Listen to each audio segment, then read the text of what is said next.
belajar prakarya.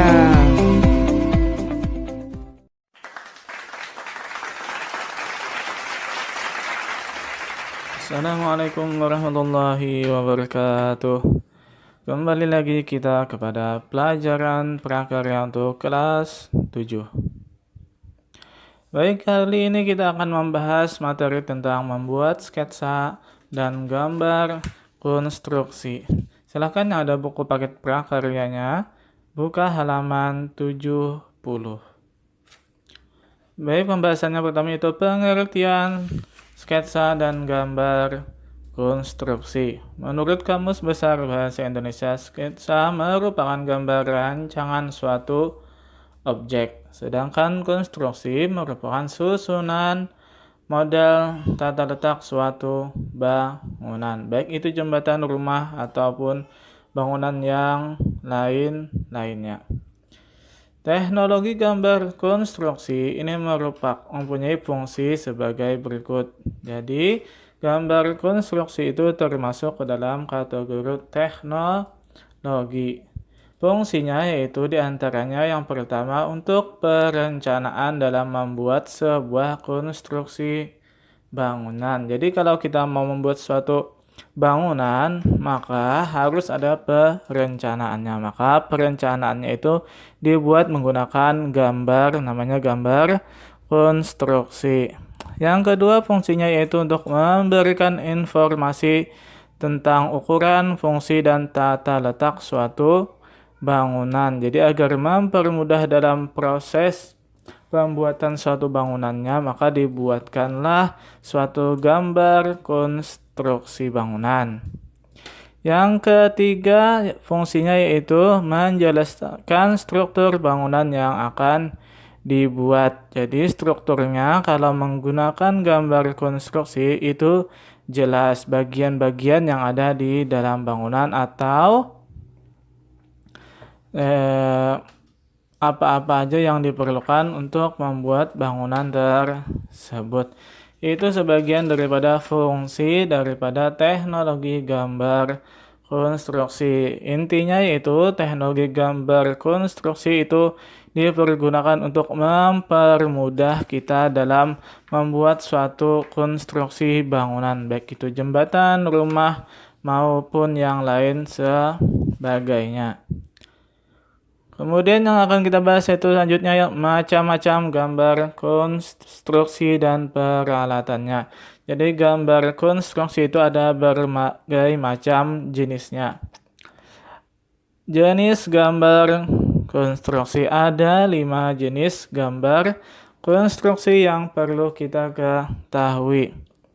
Jenis yang pertama yaitu gambar perencanaan. Gambar perencanaan merupakan sebuah gambar yang dibuat oleh para perencana bangunan, seperti halnya oleh seorang arsitek. Jadi, gambar perencanaan itu dibuat oleh seorang arsitek atau disebut dengan arsitektur.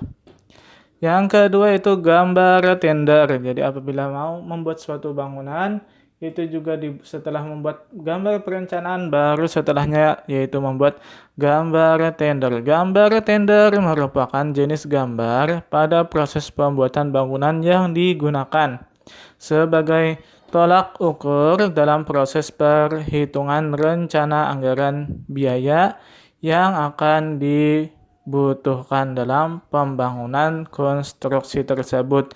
Jadi misalnya bangunan-bangunan yang besar itu ada gambar perencanaan dan gambar tender. Nah, dari gambar tender ini kita bisa mengetahui berapa biaya yang diperlukan untuk membuat suatu konstruksi bangunan.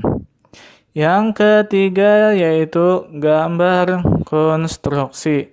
Gambar konstruksi merupakan jenis gambar perbaikan dari gambar tender setelah adanya kesepakatan antara pemilik bangunan dan kontraktor bangunan. Nah, jadi setelah membuat gambar tender, apabila telah sepakat antara pemilik bangunan dan yang membangun bangunannya, maka dibuatlah gambar konstruksinya. Gambar konstruksi itu lebih detail daripada gambar tender.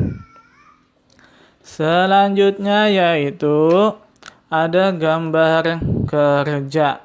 Setelah dihasilkan gambar konstruksi, maka dibuatkanlah gambar kerja. Kegunaannya gambar kerja ini sebagai panduan bagi para pekerja yang ingin membuat bangunan. Jadi gambar kerja itu lebih spesifik lagi. Misalnya bangunan atap seperti apa gambarnya. Jadi para pekerja lebih mudah dalam membuatnya. Jadi seperti itu.